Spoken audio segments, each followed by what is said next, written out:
সবাইকে দুঃখ প্রকাশ করছি। আপনারা অনেক কষ্ট করে দীর্ঘক্ষণ ধরে এখানে আছেন। আপনারা দেখতে পাচ্ছেন আমরা যে আন্দোলন করেছিলাম সেটার জন্য আমরা আপনাদের প্রেস ব্রিফিং করছি। আশা করি সংক্ষিপ্ত সময়ে শেষ হবে ইনশাআল্লাহ। সম্মানিত উপস্থিত সাংবাদিকবৃন্দ, আপনারা দেখেছেন রাকসু নির্বাচনের তারিখ পুনরায় পিছিয়ে 16 অক্টোবর নির্ধারণ করা হয়েছে। ইতোপূর্বে আমরা দেখেছি 3 বার তারিখ পরিবর্তন হয়েছে। প্রথমবার 30 জুনের মধ্যে তফসিল ঘোষণা করার কথা থাকলেও প্রশাসন সেটা করেননি।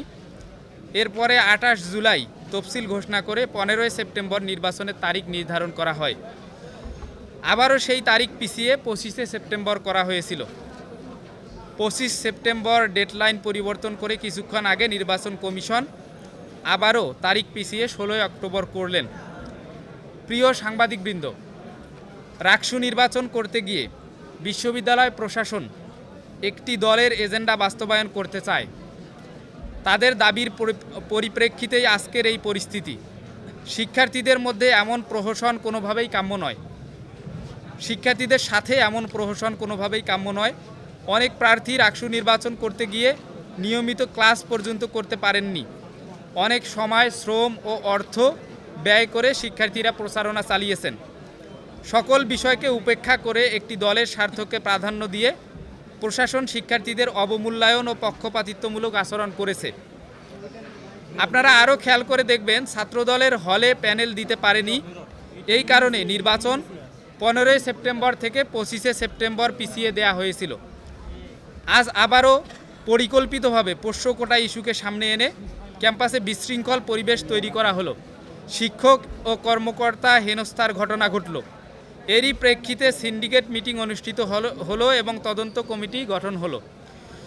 কিন্তু অবাক করার বিষয় এই যে সকল বিষয় উপেক্ষা করে শিক্ষক কর্মকর্তা হেনস্থাকে সামনে এনে ক্যাম্পাসে কর্মবিরতি ঘোষণা করা হলো।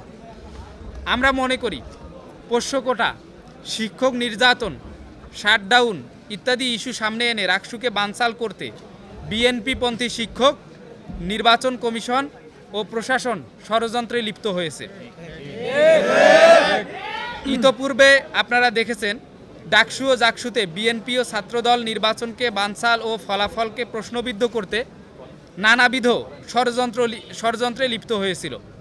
এখানেও জাতীয়তাবাদী শিক্ষক ফোরামের দলীয় সিদ্ধান্তে আবারও রাকসু নির্বাচন পিছিয়ে গেল।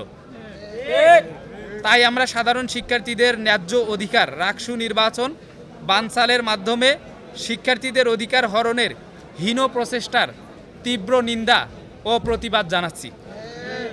আমরা দেখলাম ছাত্রদল ও বাম সংগঠনগুলো প্রথমে স্লোগান দিলেন, সিন্ডিকেটের কালো হাত ভেঙে দাও, গুড়িয়ে দাও, 25 তারিখ রাকসু দিতেই হবে, দিতেই হবে। একটু পরেই আবার খোলস পাল্টিয়ে সেই ছাত্রদলই স্লোগান দিল, 16 তারিখ রাকসু, জিতেছে রে জিতেছে, শিক্ষার্থীরা জিতেছে, পালাইছে রে পালাইছে, জামাত শিবির পালাইছে। ডাকসুতে কবিতার মাধ্যমে মিথ্যা বলেছে, আর রাকসুতে স্লোগানে মিথ্যাচার করতেছে। এমন দেউলিয়াত্ব ও দ্বিচারিতা দেখে রাজশাহী বিশ্ববিদ্যালয় স্তম্ভিত। দীর্ঘ 35 বছর পরে যে উৎসাহ উদ্দীপনা নিয়ে রাকসু শুরু হয়েছিল তা কিছু স্বার্থবাদী গোষ্ঠীর কারণে ম্লান হয়ে গেল। এ ঘটনায় আমরা গভীর উদ্বেগ প্রকাশ করছি। তারপরেও আমরা বিশ্বাস করি শিক্ষার্থীরা থমকে যাবে না।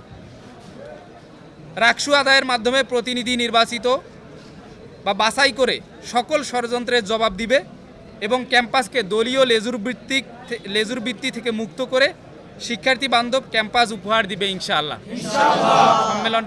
সংবাদ সম্মেলনটি এখানে শেষ করছি। আসসালামু আলাইকুম। আমাদের নতুন কর্মসূচি আপনাদেরকে পরবর্তীতে জানাবো।